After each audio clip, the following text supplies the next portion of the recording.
The Crypt interviews in association with Mayo Leisure Point Castle Bar.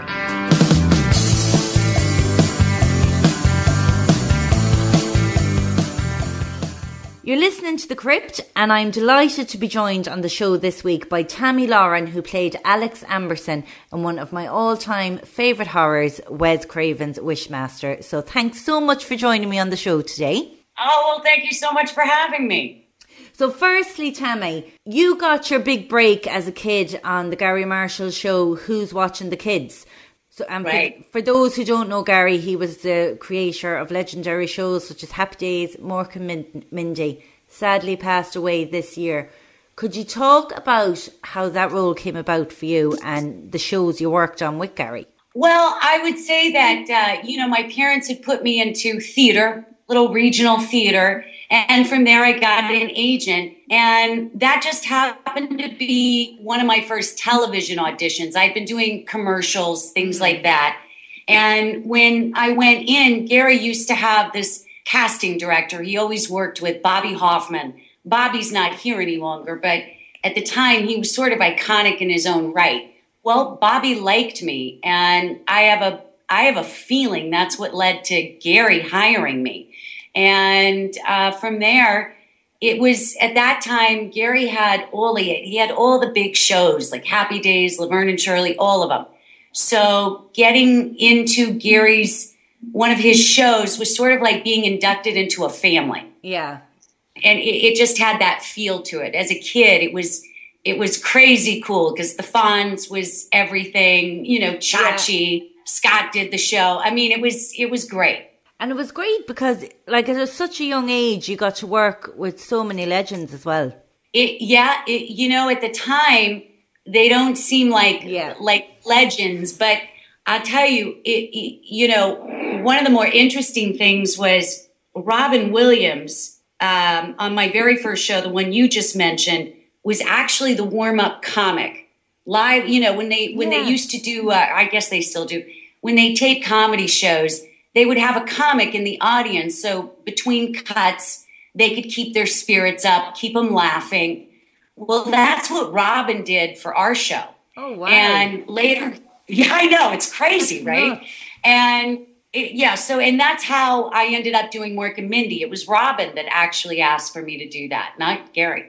Well, you've worked on so many shows. We could be here all day going through them. Little MacGyver, Family Ties, Little House on the Prairie, The Young and the Restless, Home Improvement, 2.5 Men, to name but a few. So what was your favourite show to work on and why? Wow. I guess Homefront. I did a series. It was, a continuing drama. It was about the 40s in America right after World War II. I really just liked it from a girl point of view, the costumes, the hair, the makeup. I liked all that. And I thought the scripts were really awesome. And we handled a lot of things that were prevalent in America at the time, like women's rights and union, the unionization of all these, right? So it was very interesting. Yeah. Wishmaster, and I'm not saying it just because it's your favorite movie, but I would say that I really had a blast to watch too. It was the whole thing with Bob. It was his first, he had directed, but it was his first bigger directorial thing that he was doing, and he'd been more in special effects. I thought Andy was a great villain, and of course I had the biggest crush on Robert Englund. I had just gotten married, and he kept bringing me brochures of places I should go to honeymoon. I just thought he was awesome. He is so nice. I met him last year, and I had my little girl with me who's only 10, and he was so good with her. It was brilliant. He's such a gentleman. That is the thing about Robert. He is such a gentleman. And it was so wonderful getting to see that kind of side of him and him being a victim. He wasn't the big bad. Right. Victim. So when you went to do Wishmaster, would you have had much knowledge of horror movies? Because it's just full of so many icons. Did you know who all these guys were when you done the movie? No, I mean, just really casually. I wasn't my big horror film was The Exorcist. Scared the bejesus out of me when I was a kid. It was, it kind of made me twitchy a little bit there. So I didn't really go out of my way to see horror movies. Yeah. But of course I knew Robert, I knew Freddie, I knew Kane. I knew them all. It's just that I hadn't watched many of them. Yeah. But I think Tony was the one that I probably knew the least. Tony Todd. Yeah. Candyman. And because that just seemed like the kind of movie that would, keep me up all night. Candyman is quite scary, all right. What went through your mind when you first read the script? Because there's some serious, nasty kills in this movie. Well, I was more focused. I was mostly focused on me. I really wanted her to be. I wanted her to be the kind of character, like, oh God, the fate of the world is in this woman's hands. Like she would be the least capable. And so I spent a lot of the movie crying and kvetching and, just basically losing my mind. I wanted her to feel like she was losing her mind. And the kills and all that, they obviously look a lot different from the other side. From the other side, it's just a pain in the ass. Oh, God, here comes the blood. Yeah. This will never come off. Thank you, gentlemen. This will never come off tonight. So, yeah, it's a little bit... I like seeing Robert, director decapitated. That was fun. And then, of course, it was all practical special effects, so it was great to watch. But then every time the djinn killed someone, Alex had visions of it. So were those scenes hard to film? Because as you said there, you had a lot of crying and you were highly distressed. But like you can't see anything of what she's supposed to be seeing. So were those scenes difficult to shoot? I mean, for a better actor, maybe not so much. For me, they were almost impossible because I had to rely on Bob, who basically, was like this. Okay, Tammy. Okay, here's what's going to happen. And then there's going to be, and then, okay, Bob, I can't understand the word just said. I have no idea I have no idea what that looks like. So there was a lot of trust that he would make it scary enough that it makes sense that I was freaking out on floors everywhere. It's awkward. You hope it looks okay. You don't know. You don't know till the final product. I'd say she was exhausting to play though. Yeah, it was. That much I remember, but I was in my 20s then, so I had a lot more energy. But yeah, it could get tiresome. I just felt so whiny all the time. Well then, Andrew Deaver, who played the djinn, he's been on the show before. He is such a gentleman, no more than Robert. I'd imagine he was great to work with. The thing with Andy is we had both studied with the same acting instructor, but we didn't know it at the time. And when Andy and I met, we just fell into step. I got him, he got me. A very easy time working together.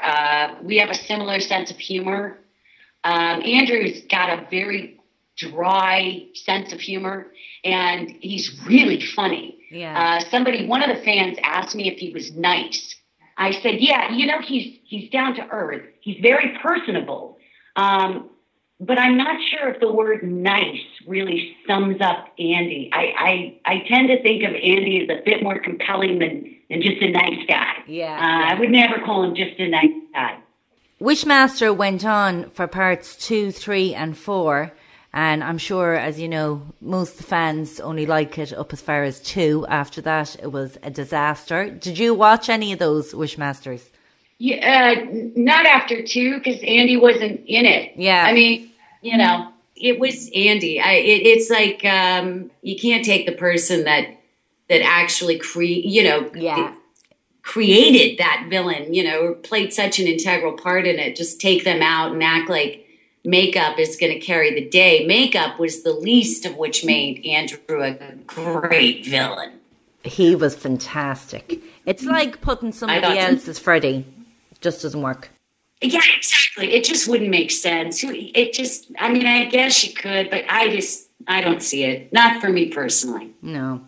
You recently attended Horror Hound for a Wishmaster reunion. Was that the first convention you've attended, or have you done ones before? No, it was, my husband, did one of the Twilight films. So my only convention experience was I once, visited with him while he was doing one.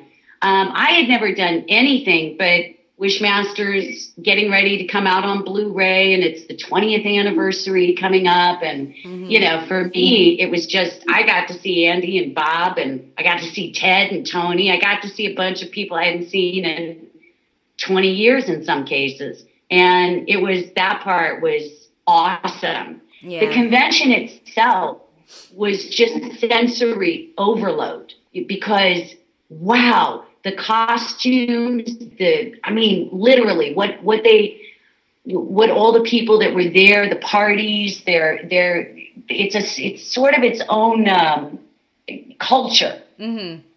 And it's really cool. A lot of fun. I didn't know what to expect, but I had a lot of fun. They're brilliant. Would you like to do more conventions? I think I'd be open to it for this year because of the 20th anniversary.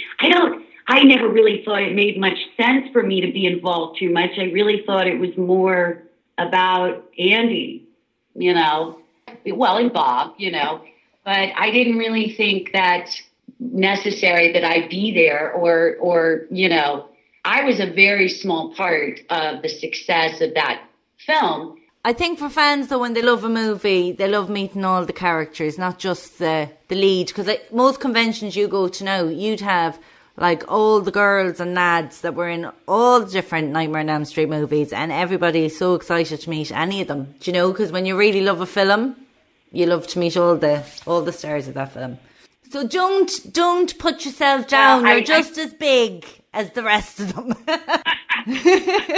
Well, Rita, thank you. I'll be calling you for a little therapy. I hope you don't mind, but I have enough issues in my life I'd like Oh, God. The other thing I have to mention as well, it's uncanny how much you look like Linda Hamilton. Have you any funny stories of times you were mistaken for her?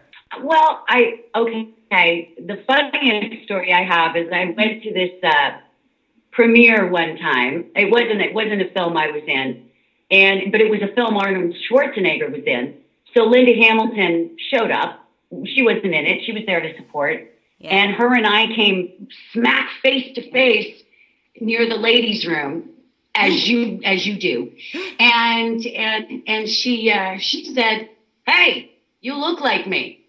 I said, "See, I was just thinking you look like me." And we laughed and, introduced ourselves. And I just thought, wow, I guess we do. I didn't see it until I met her, actually. I didn't really get it myself. But, I get told that quite a bit. Always, yeah. Yeah, it's Linda crazy. Hamilton. There are worse people you could be compared to, honestly. Exactly. So before I let you go, are you doing any acting at the moment? Have you any projects or? For the past few years, I got involved very heavily in the tech industry. I only act basically now. I think the last thing I did was Criminal Minds, and it was because I knew people. If people know me and they call me, well, yeah, I'll do it.